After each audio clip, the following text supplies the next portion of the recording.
Hello and welcome, everybody. My name is Afdhel Aziz. I'm the founder of Conspiracy of Love, a social purpose consultancy based here in Los Angeles. And I'm delighted to sit down with a woman I admire greatly, the lovely, the wonderful Julia Collins, the founder and CEO of Planet Forward. Welcome, Julia. How are you? Oh, I'm well. I'm happy to see you. I'm happy to get to spend some time chatting with you today. We always have some great chats, and there's so many things that we want to get into. Let's start at the beginning, just to introduce the audience to you a little bit. You are the many firsts, I always like to say. You are an accomplished serial entrepreneur. You're a mom to a wonderful kid. And you're the first Black woman to co-found a unicorn company. So tell us a little bit about your career and how you got to the place where you wanted to make a climate-friendly snack brand. Oh my gosh. It's so interesting when you try to think about where you are versus where you've been, and you look backwards and everything seems to make sense.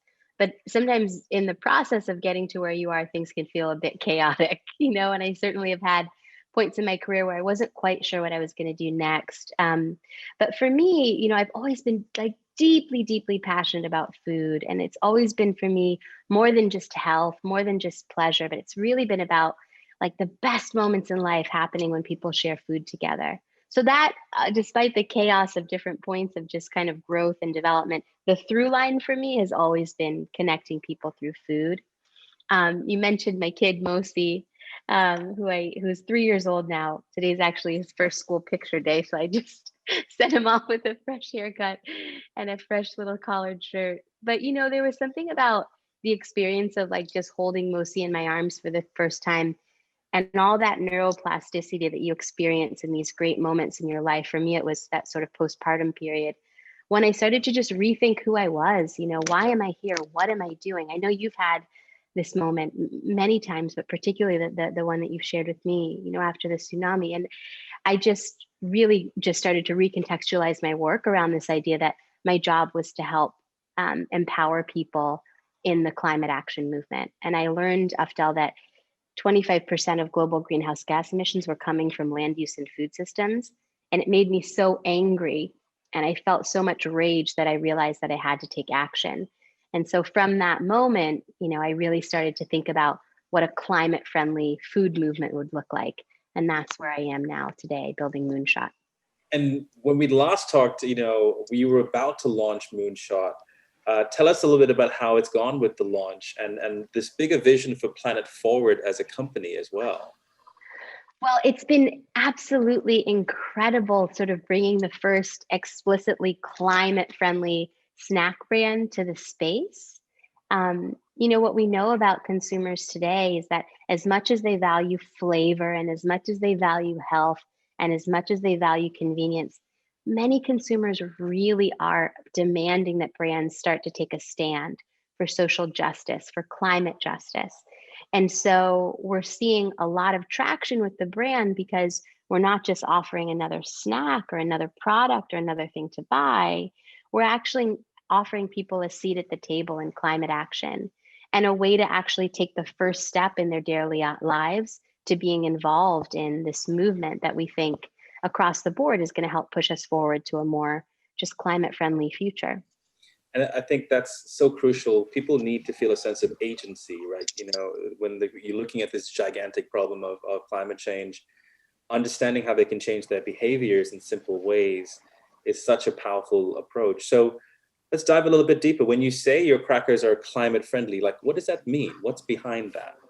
So when we say that our crackers are climate friendly, it means that every decision that we've made in terms of the product and how we get it to market takes into account what a healthy climate needs to have. So first of all, we need to reduce carbon emissions. Second of all, we need to sequester carbon. Third of all, we need to promote healthy soil so that we can have healthy crops. Fourth of all, we need to promote healthy economies and healthy communities. And so that's the way we thought about sourcing our wheat, from Dave and Serena in Skagit Valley, Washington. Rather than sourcing it from another place, we sourced it from this family farm directly. And then the wheat travels just 1 mile down the road to be milled by Kevin and his team at Karen Spring. And then it travels just 85 miles down the road to be baked So we're really modeling what a radically short supply chain looks like, what a radically regenerative ingredient story looks like. And the entire product, as well as the company that created the product, is certified carbon neutral. So we're really about reducing emissions first and foremost. And then anything we can't reduce, we make sure that we offset. Yeah. And perhaps one of the most revolutionary parts of this very carefully thought out kind of ecosystem you're creating is the idea of regeneratively grown ingredients, right? And I believe that at some point in the future, consumers will understand regenerative products like they understand organic. Like it'll just Yes. become one of those categories where you go, I want to only eat stuff that's grown in a regenerative manner. But people who don't know, can you just briefly explain what that means and the impact it has on your ingredients? Absolutely. So I told you a little bit about that anger that I felt when I realized how much of a contributor to global warming our food systems were. And the reason why I felt that anger is because I knew that it didn't have to be that way. And actually, when indigenous people were in charge of land management in this country and elsewhere in the world, we see this in African farming and Black farming and Native American farming, that our food systems were actually carbon sinks, meaning rather than being net emitters of carbons, they were actually drawing down and holding carbon in the soil and the biomass. It was only because of what we call conventional agriculture that we started to disrupt that really beautiful carbon cycle. So we're calling this term now regenerative agriculture, but I really want to be clear that what we actually ought to be doing is returning to indigenous principles of connecting to the land. Nonetheless, this is a movement that we're calling regenerative agriculture. And the reason why is because at scale, what a regenerative system does is it puts more in than it takes out. So essentially, after you repeat these cycles of practices, cover cropping, minimal tillage, promoting biodiversity, some livestock integration, keeping roots in the ground, you repeat these farming practices cycle over cycle, and you find all of a sudden you have healthy soil, you have resilient cropland, you have more nutrient dense food, and all the while you've also restored the natural carbon cycle. And so you're experiencing some of that drawdown and sequestration that's really an important lever in terms of addressing the climate crisis. Yeah, and I read this startling fact, like we only have 60 more years of topsoil before it's irrevocably degraded, like this thin layer around the earth that we grow all our crops on. So the urgency which we need to act to replenish that is huge. It's huge. And, 60 years is the high side for many areas in the world. We're seeing desertification already happening in ecosystems across the country. I was on a chat with a friend of mine who works in this area, and he's forecasting that in some areas in the United States, we're below 30 years of farmable topsoil. And it's so heavy, but the beauty is it's actually reversible. Yeah. And all of the technology that we need to make it happen already exists on the planet right now. Yeah. All of the knowledge already exists. All of the resources all already exist. What we need is the will. Yeah. And a big part of that is consumers, people, eaters, snackers, families saying, you know what? We're sick and tired, and we demand that every product in your store be regenerative or be carbon neutral. And I really think that's happening. I feel the groundswell. And what kind of impact could this have if regenerative farming practices went back to being the norm? Like, what is the implications for climate change? I mean, depending on who you ask, like some people estimate that we could sequester billions of tons of carbon. Some people estimate that we could turn the clock back on the climate crisis by a decade. But, when you realize that a quarter of the entire problem is happening because of land use and food systems, a quarter of all global greenhouse gas emissions is coming from land use and food systems. Imagine if we could dial that to zero. That would be the impact. And imagine if we could even dial that negative because we're able to actually start drawing down. So it has a huge impact on our ability to address the climate crisis. There's no silver bullet solution. Yeah. It's going to take people working across every facet of society and across all industries to really make it happen. But food really has to play its part. And what is the food industry's role in this? What has been the reaction since we launched Moonshot? Do you start to see other retailers and other CPG companies kind of taking notice?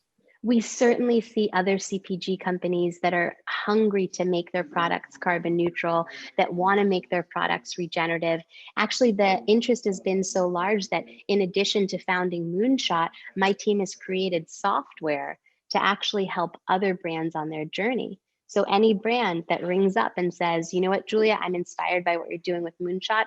I want to make sure that my products are regenerative and climate friendly. We've got a tool to help them. And that's on the brand side. On the retailer side, I am really excited because I just got the first email from a retailer or a chain of retailers saying, we want to build sets around regenerative agriculture. So imagine walking into your favorite Whole Foods, that wasn't the one, but it was a different one, and seeing an end cap that was all about regenerative agriculture, or maybe a whole section, or maybe eventually Afdhel, the entire store. And we know these things can happen. It happened with the non-GMO movement. Remember a decade ago when Whole Foods said, you know what, we are non-GMO only. Retailers have so much power to bring about these big changes. And we really hope that all retailers will be moving to being carbon neutral and be moving toward sourcing regeneratively. Yeah. And if you look at things like ocean plastic and how consumer behavior changed so fast to say, I'm no longer going to use plastic bags, I'm going to use reusables, you can see how hungry consumers are to be part of the solution as well, right? It's absolutely the case. You know, I as a consumer, I felt paralyzed. I remember opening my pantry and just looking at everything and thinking, oh my goodness, everything here is part of the problem. You know, it should be part of the solution, but I have to eat, I have to feed my family every day.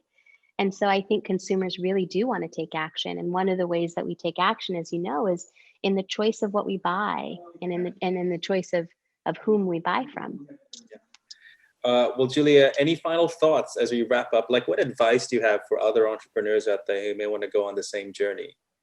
Oh my gosh. Well, the first thing is please reach out to me if you're in the food sector and you're interested in becoming more climate friendly or carbon neutral. Find me. I'm on Twitter, I'm on LinkedIn, I'm on Instagram. You can email me at julia@planetforward.com.